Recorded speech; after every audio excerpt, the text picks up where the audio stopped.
말하냐면 포도주와 독주가 우리를 미혹해 한대요. 어떻게? 그걸 마셔서 떠들게 하거나 그걸 마셔서 거만하게 하도록 우리를 미혹하게 하는 거죠. 그러니까 그 미혹에 빠지면 누구라도 나는 괜찮아. 나는 포도주와 독주를 마셔도 나는 떠들지 않아. 나는 거만하지 않아. 이 떠든다라고 하는 말은 시끄럽게 한다는 얘기거든요. 이 시끄럽게 한다는 말은 뒤에 나오는 다툼과 관련이 있습니다. 그래서 이 포도주와 독주는 우리를 미혹하게 해요. 유혹한다는 거예요. 무엇으로? 거만함과 떠들게 함으로 미혹하게 하는데, 이 미혹에 빠지는 사람은 어리석은 사람. 자기는 안 빠질 거라고 생각하고 자기는 괜찮다라고 생각해요. 여러분, 미혹이 왜 그러냐면 자기는 괜찮다라고 생각하기 때문에 미혹이에요. 누가 사기치려고 이렇게 나한테 오는데 나는 사기 안 당해. 야, 어떻게 이렇게 사기를 당해? 어떻게 그렇게 그럴 수 있어? 나는 안 그래. 나는 안 그럴 수 있어. 그러니까 미혹을 당하는 겁니다. 그러니까 포도주와 독주가 거만하게 하고 떠들게 하는 것으로 미혹하는데, 미련한 사람은 거기에 빠지는 거예요. 미혹에 빠지는 겁니다. 두 번째, 포도주와 독주가 우리에게 주는 것이 뭐냐면 다툼을 줘요. 다툼. 진노와 다툼. 이 2절에 보면 왕의 진노는 사자의 부르짖음 같으니 그를 노하게 하는 것은 자기의 생명을 해하는 것이다. 다툼을 멀리하는 것이 사람에게 영광이거늘 미련한 자마다 다툼을 일으킨다. 자, 보세요. 포도주와 독주는 거만하게 하고 떠들게 해요. 그것으로 우리를 미혹합니다. 왜 거만함과 떠들므로 미혹하느냐? 거만함과 떠들면, 거만하게 하고 시끄럽게 하면 그 다음에 자연스럽게 무엇으로 연결되냐면 분노와 다툼으로 연결되는 거예요. 그런데 두 종류를 나눴는데요. 첫째는 왕이 포도주와 독주를 마시잖아요. 그러면 뭐가 일어난다고요? 분노가 일어나는 거예요. 그러니까 왕에게 포도주와 독주는 거만하고 시끄럽게 하는데, 그 왕에게 있어서 포도주와 독주는 거만함과 시끄러움이고, 그 왕의 거만함과 시끄러움은 뭘 만들어내야 되냐? 분노를 만들어.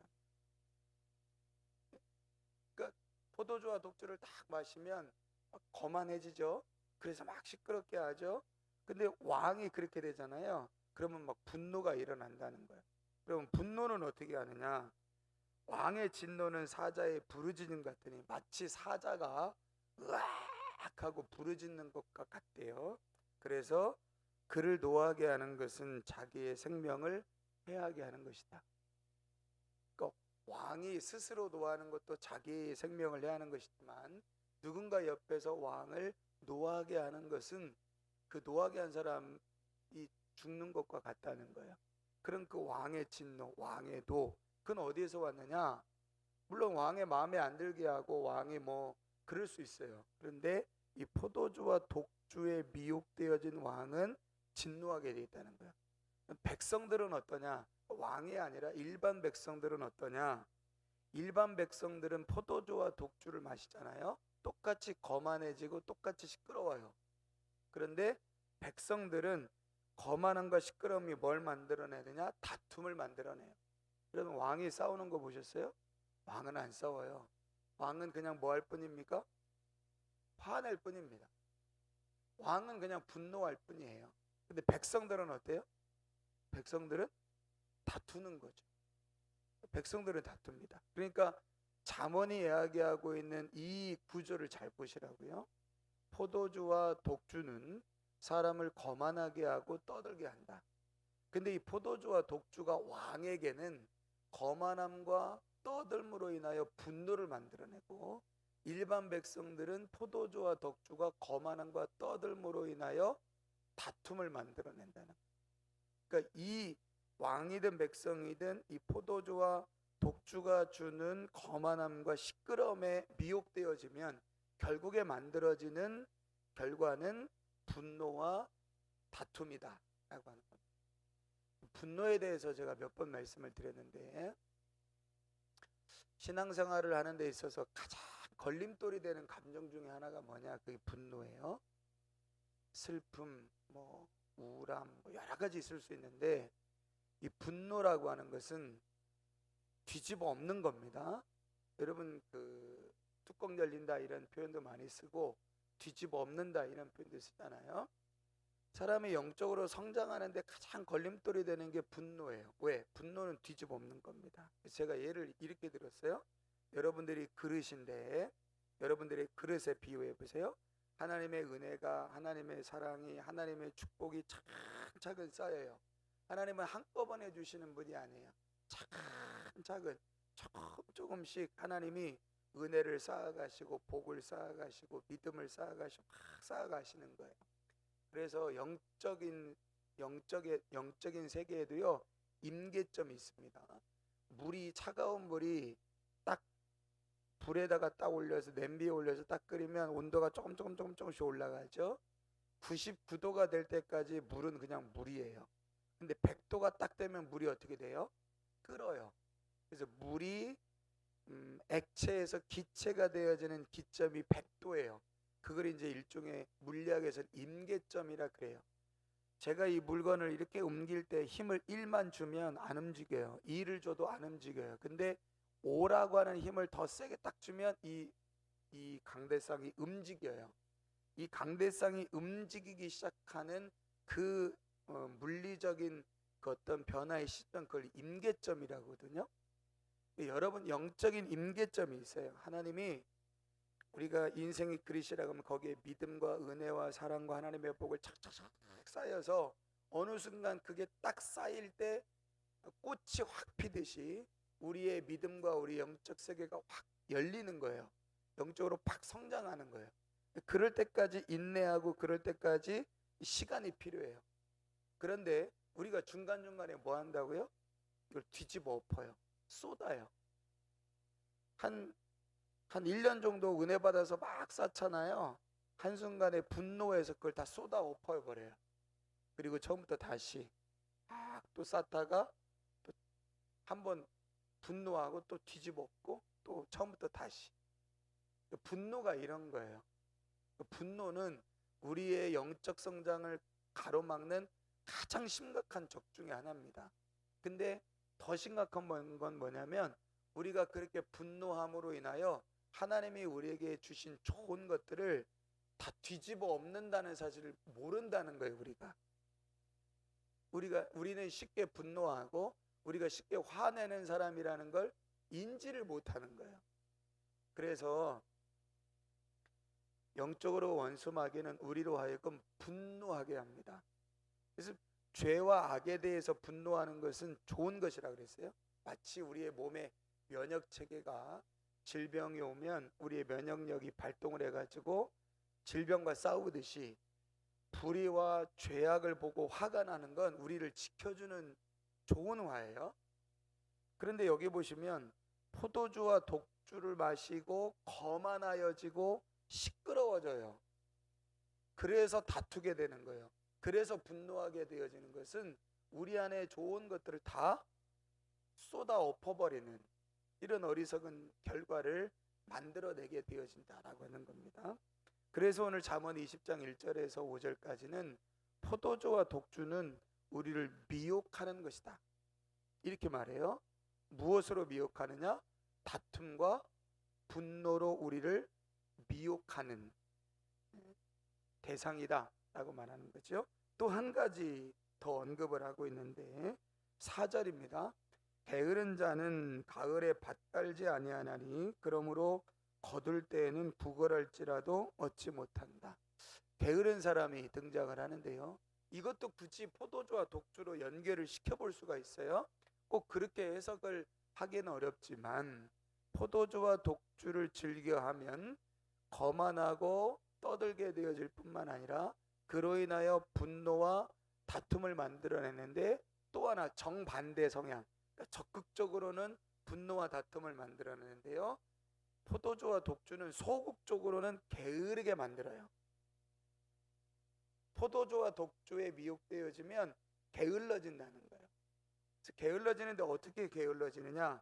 가을에 밭 갈지 않아요. 가을에 밭을 갈아야 되는데 가을에 밭을 이스라엘 백성들은 가을에 밭을 갈아가지고요 밀을 모종을 심으면 이른비가 와요. 겨울에 이른비가 와가지고 땅을 촉촉하게 적시면 거기서 새싹이 나거든요. 그러니까 밭을 갈아야 될 때 밭을 갈아야 되는데 밭 갈지 않아요. 그리고 정작 어떻게 합니까? 거둘 때 구걸해요. 사람들이 다 거두는데 난 거둘 게 없어요. 그러니까 나 좀 줘요 한다는 겁니다. 그러면 이 사람은 거둘 때에는 부지런하죠. 그러니까 이 게으름은 일종의 뭐냐면 지금 해야 될 것을 안 하는 거예요. 그러니까 포도주와 독주가 우리에게 주는 영향이 이런 거예요. 중요한 일들을 먼저 해야 될 일을 우리에게 자꾸만 미루게 하는 이런 일들이 포도주와 독주가 우리를 미혹하게 하는 성향이다라는 겁니다. 근데 반대로 사람의 마음에 있는 모략은 깊은 물 같으니라 그럴지라도 명철한 사람은 그것을 길어낸대요. 사람의 모략, 그러니까 아주 뭔가 지혜로움은 그냥 표면에 있는 게 아니라 우리의 지혜는 그냥 순간적으로 딱 생각나는 게 아니라 깊이 생각해야만 우리 마음속 깊은 곳에 지략과 모략이 있다는 거예요. 그러니까 깊은 우물에 여러분 우물을 길러내는데 그냥 뭐 한 2, 3m에 있는 우물이 아니라 10m, 20m, 30m 깊은 곳에 우물이 있어요. 그러면 거기에 이 두레박 내려가지고 우물을 길러야 되듯이 사람에게 지혜는 그렇게 깊은 곳을 들여다보고 성찰할 수 있는 그런 노력과 그런 에너지를 쏟아 부어야 된다는 거예요. 근데 게으른 사람은 그걸 해요, 안 해요? 안 한다는 거예요. 귀찮다는 거예요. 뭘 그렇게 귀찮게 사냐? 뭘 이렇게 힘들게 사냐? 하던 대로 해라, 쉽게 해라 이런다는 거예요. 근데 지혜로운 사람은, 명철한 사람은 그것을 길러낸대요. 깊은 곳에 있는 그 문제 깊숙한 곳에 있는 그 사람 깊숙한 곳에 있는 그 지혜와 그 명철한 방법들을 찾아낸다는 거예요. 좀 힘들더라도 좀 시간이 걸리더라도 이 사람은 어떤 사람이겠어요? 게으른 사람은 이걸 못해요. 게으른 사람이 이런 거 할 수 없죠. 부지런한 성실한 사람이 이걸 할 수 있는 거죠. 근데 이걸 1절과 다시 연결을 시켜보자고요. 포도주와 독주는 거만하게 합니다. 여러분 거만한 사람이 다른 사람의 깊은 곳에 있는 명철을 찾아내려고 막 애를 쓸까요? 노력할까요? 안 합니다. 안 하죠. 거만한 사람인데 거만한데 난 괜찮아 난 안 해도 돼. 그러니까 이 포도주와 독주가 거만함과 시끄러움을 줌으로 인해서 나타나는 결과를 이렇게 정리해 볼 수 있는 거죠. 분노와 다툼 혹은 게으름 양쪽 이 성향이 나타나게 되어진다. 그래서 우리는 이 포도주와 독주가 우리를 미혹하는 것에서 우리 스스로를 멀리할 때 그것이 어떤 삶이다? 지혜로운 삶이다. 거기에 자꾸만 미혹되어지는 삶은 내가 아무리 나는 똑똑한 것 같고 아무리 나는 지혜로운 사람 같아도 그 사람은 어리석은 사람이다. 미련한 사람이다.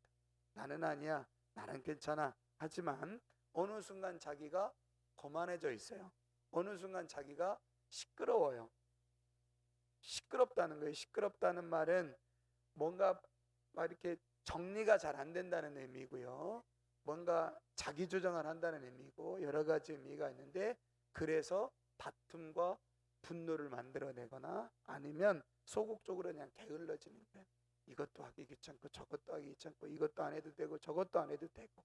그러나 지혜로운 사람은 부지런하고 성실하여 깊은 곳에 있는 명철을 길러내는 사람이에요. 다툼과 분노에서 평화와 화평을 만들어낼 수 있는 사람이에요. 그래서 포도주와 독주가 주는 미혹에서 멀어지는 사람, 이것이 바로 지혜로운 사람입니다.